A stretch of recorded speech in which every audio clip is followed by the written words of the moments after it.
Hey guys, Ryan here.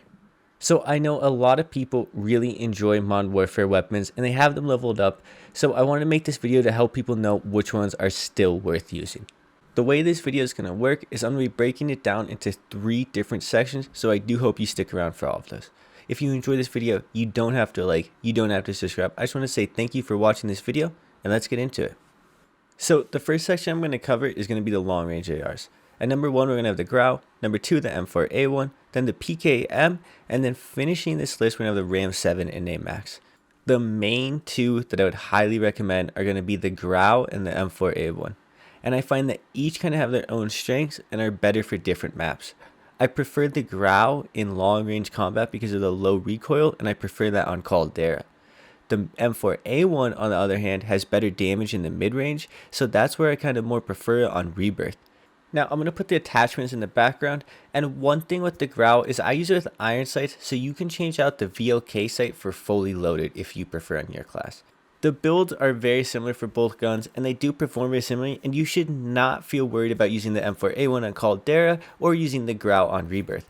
Now if you really don't mind the reload time of the PKM, it's pretty much just as good as these two guns in either map, but it just has a super long reload time and it feels very sluggish for some people, but it's a super awesome gun. The AMAX and RAM7 are more mid-range specialists, and they kind of get outclassed by some of the Vanguard and some of the Cold War weapons, but they're still really good overall if you enjoy those weapons. So that's going to lead me into talking about SMGs and close range guns.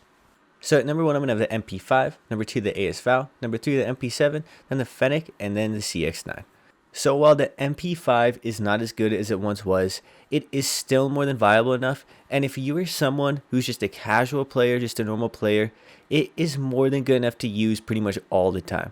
But this also applies to guns like the VAL and the Mp7. For me, the VAL is one of the most slept on guns in Warzone.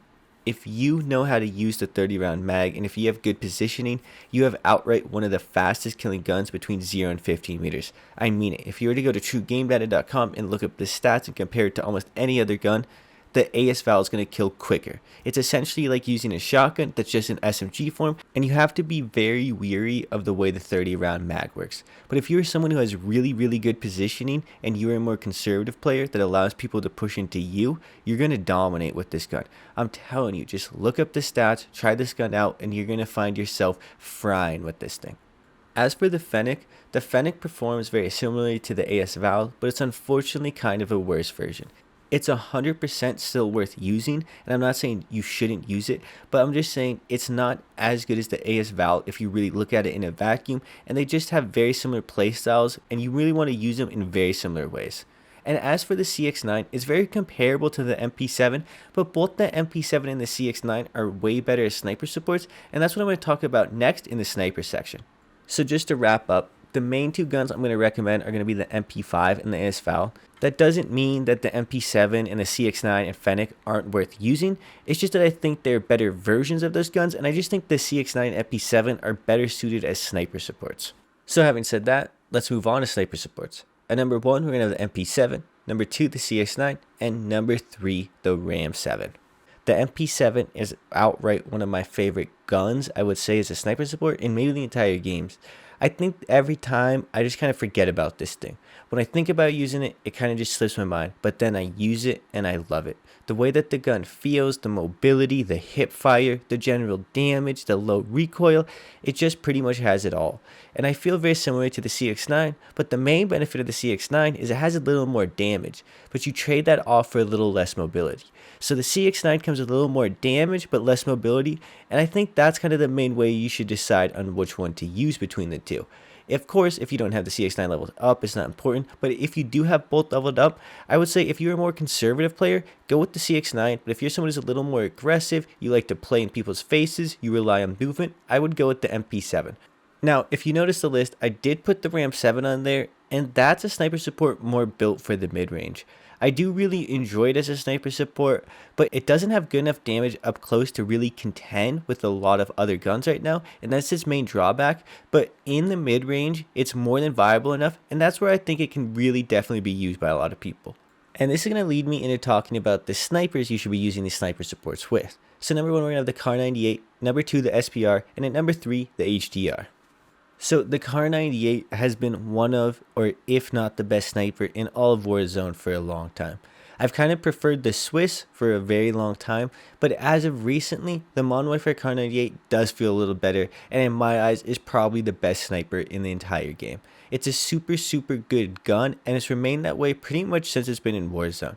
As for the SPR and HDR though, I do feel like they kind of have their own strengths. Whenever I've picked up SPRs off people's bodies, I found them to be extremely good, and then when I built it myself, it's really good. The bullet velocity is insane. That's the one thing you notice. The bullet feels like they just zip to people, and almost no other sniper has that feeling.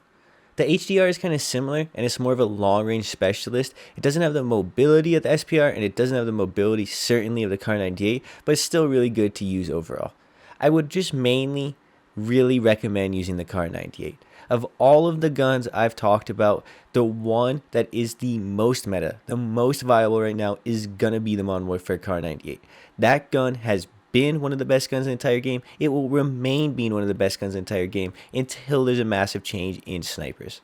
I'm going to start wrapping this video up. I want to apologize for me being sick and kind of sounding a little down in this video. I know my voice has been a little gravelly and whatnot. I'm sorry. I've tried re-recording this many times, but I just can't help it. I'm coughing a lot. I'm just not feeling well overall, but I just want to say thank you. Thank you for helping me get past 750 subscribers. We're on the way to 800, 900, and then hopefully 1,000 is the big goal for me as of right now. Once again, all of that is due to you guys, and I just want to say thank you so much. Hope you guys enjoyed this video. It's been Ryan. Hope you have a good day. Peace.